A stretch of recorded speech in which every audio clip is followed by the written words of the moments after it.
પાંચમી જૂને દેશના યશસ્વી વડાપ્રધાન નરેન્દ્રભાઈ મોદીના સુરત આગમનને ધ્યાનમાં રાખીને 84 તાલુકા ભાજપ સંગઠન મંડળ દ્વારા એક અનોખી ભેટ આપવામાં આવી છે। હજીરા કાંઠા વિસ્તારના રાજગરી ગામ ખાતે તાલુકા કક્ષાનો ભવ્ય વૃક્ષારોપણ કાર્યક્રમ યોજાયો। પીએમ મોદીના સ્વાગત માટે હરિયાળી સ્વાગત તરીકે ઉજવાયો।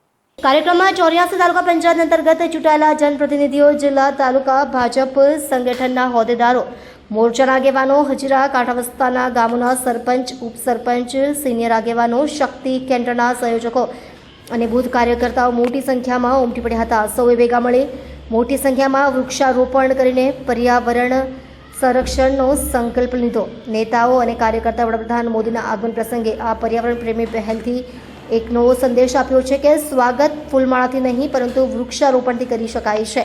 આ પ્રસંગે સ્થાનિક આગેવાનોએ જણાવ્યું કે વડાપ્રધાન મોદી હંમેશા પર્યાવરણ અને પ્લાસ્ટિક મુક્ત ભારતની હિમાયત કરે છે। તેમના સ્વાગતમાં અમે પર્યાવરણની સમર્પિત વૃક્ષારોપણનો માર્ગ અપનાવ્યો છે। કાર્યક્રમ દરમિયાન ઉપસ્થિત કાર્યકરોના ઉત્સાહથી સમગ્ર કાંઠા વિસ્તાર હરિયાળીથી ગુંજી ઉઠ્યો હતો। આ અવસરે તાલુકા ભાજપે આવનારા સમયમાં હજીરા કાંઠા વિસ્તારને ગ્રીન ઝોન તરીકે વિકસાવવાનો સંકલ્પ લીધો છે।